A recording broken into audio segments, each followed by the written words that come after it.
Hi, I got some DMs कि currently जो situation चल रही है प्रोटेस्ट एंड ऑल की हमारे इंडिया में, जो मिस्टर वांगचुक ने स्टार्ट किया है, which is very good thing. So उसके रिगार्डिंग आपका भी कोई पीओवी कुछ ओपिनियन होगा, बिकॉज आप भी एक डॉक्टर हो और आपका भी आप भी नीट एस्पिरेंट रह चुके हो, आपने भी वो सब प्रेशर सब कुछ चेज किया है एक बार अपनी लाइफ में। तो कि मेरा क्या ओपिनियन है बेसिकली, ऑनेस्टली, बहुत ऑनेस्ट रिव्यू के साथ शुरू करूंगी। I hate BJP party and मैं बिल्कुल सपोर्टर नहीं हूँ बीजेपी की। मुझे बिल्कुल पसंद नहीं है ये पार्टी। उसके बहुत सारे रीजंस हैं, ऑब्वियसली सबके पास रीजंस हैं, इंक्लूडिंग मी। सो जो मेरे रीजंस हैं दोज आर कि फर्स्ट ऑफ ऑल 75 ईयर्स हो चुके हैं हमें इंडिपेंडेंस लिए हुए, सो कॉल्ड इंडिपेंडेंस लिए हुए, but still we are not safe, we are not feeling safe. आज भी रात के 8 बजते ही घड़ी में मुझे ये मेक श्योर करना पड़ता है कि मुझे अपने सेफ प्लेस पे होना है as soon as possible.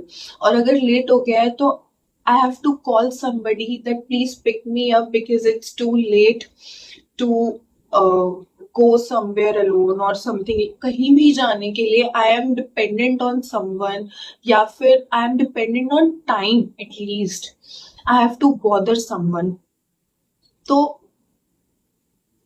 75 years के बाद भी अगर मेरी सेफ्टी और इन सब चीजों पे क्वेश्चन मार्क है तो मुझे नहीं पता कौन सी इंडिपेंडेंस मिलेगी। हमारे यहाँ पे इतने ज्यादा क्राइम होते हैं, इतने ज्यादा कि आधों की तो पता भी नहीं चलता होगा, बट उस पे कोई एक्शन ही नहीं होता।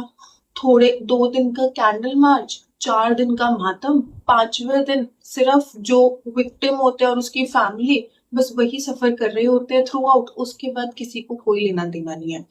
हर बार लोग सड़क पे उतरते जरूर हैं, लेकिन कभी भी कोई नतीजा ही नहीं आता, क्योंकि हमारी इतनी जो महान पॉलिटिकल पार्टी है कि no words. But genuinely asking कि जब से 12 साल से ये पार्टी रूल कर रही है, 12 साल में क्या किया इन्होंने? शायद कुछ किया होगा, शायद, अगेन, बट मेजर जो इतने इम्पोर्टेंट टॉपिक्स हैं जिस पे बात होनी चाहिए उस पे कोई बात ही नहीं करता है। और अगर उस पर कोई क्वेश्चन उठाता है तो कहीं ना कहीं उस चीज को डाइवर्ट कर दिया जाता है कि कुत्तों को मारा जा रहा है, कुत्तों को उठाया जा रहा है, ओशन के बाहर एक मछली मिल गई, या बहुत स्टूपिड टॉपिक्स की तरफ उन चीजों को डाइवर्ट कर दिया जाता है। सारा अटेंशन डाइवर्ट हो जाता है जब भी कोई मेन टॉपिक को उठाता है, या फिर उसे मार दिया जाता है, या उसको धमकियां मिल जाती हैं कि अगर कोई प्रोटेस्ट पे बैठा है तो ये कौन सी डेमोक्रेसी है? ये तो डेमोक्रेसी बची ही नहीं। जहां पे फ्रीडम ऑफ स्पीच ही नहीं बचा, वो कौन सी डेमोक्रेटिक कंट्री हुई? It is directly proportional to dictatorship. And सही कहते हैं लोग कि आने वाले टाइम पे अगर यही पार्टी रही तो डिक्टेटरशिप ही आएगी, और लग भी रहा है। यहाँ पे तुम अपनी मर्जी का बोल नहीं सकते, तुम अपने डिसीजंस नहीं ले सकते, you have to think a lot before doing anything in your life, because तुम डेमोक्रेटिक कंट्री में आइडियली नहीं हो। यहाँ पे अनएम्प्लॉयमेंट इतनी ज्यादा है, इतने केपेबल लोग सिर्फ घर पे बैठे हैं अपनी डिग्रीज को लेके। आई डोंट नो व्हाई। जब भी मेरी ऐसे किसी से बात होती है तो दे यूज टू से कि अगर यहाँ पे सरवाइव करना है, अगर तुम्हें एक अच्छा सी पोजीशन चाहिए कुछ भी, तो तुम्हारी जेब में आइदर पैसा होना चाहिए अच्छा खासा या फिर पावर। और जैसे जैसे मैं इन चीजों को और सुनती और पढ़ती जा रही हूँ, मेरा बिलीफ भी इस चीज में बहुत स्ट्रांग होता जा रहा है कि हाँ, कि आज की डेट में इंडिया में सरवाइव करने के लिए तुम्हारे पॉकेट में या तो पैसा होना चाहिए या पावर होना चाहिए। डजेंट मैटर कि तुम कितनी मेहनत करके आए हो, डजेंट मैटर कि तुम्हारी डिग्री क्या है, कुछ मैटर नहीं करता सिवाय इसके। और ये सोचते हुए और बोलते हुए मुझे इतनी शेम फील हो रही है कि इतनी सालों की मेहनत से जो डिग्री कमाई है उसके बाद भी मेरे को अभी भी पैसा और पावर लगेगी किसी पोजीशन को होल्ड करने के लिए। तो क्यों किया मैंने ये मेहनत? ये क्यों कर रहा है कोई भी ये मेहनत, अगर एट द एंड यही होना है तो? मुझे नहीं समझ में आता। मतलब this is so ridiculous, genuinely. और हंसी आती है इस चीज को सोच के भी कि पता ही नहीं क्या। घर वाले बोलते हैं राजा का बेटा ही राजा बनता है वाला हाल वापस आ रहा है। समझ में आता है क्यों आ रहा है। अमीर अमीर होता जा रहा है, गरीब गरीब होता जा रहा है, बीच में पिस रहे हैं मिडिल क्लास वाले। पता ही नहीं क्या चल रहा है, समझ ही नहीं आ रहा है, बस चले ही जा रहा है और इसका कोई एंड ही नहीं है। और अगर ये पार्टी और रही तो पता ही, तो फिर इंडिया के लिए बस एक ही चीज आती है फिर तो कि रेस्ट इन पीस। और अब तो ये भगवान ही मालिक है इस देश का। एंड सबसे important point, NEET. Legit NEET मुझे लगता है सबसे इम्पोर्टेंट पेपर हुआ करता था। इसके थ्रू हम अपनी लेगेसी पास ऑन करते हैं, अपने यूथ की जान, इतनी इम्पोर्टेंट कीमती जाने पास ऑन करते हैं जो डिजर्विंग है उन्हें, कुछ पैसों के लिए।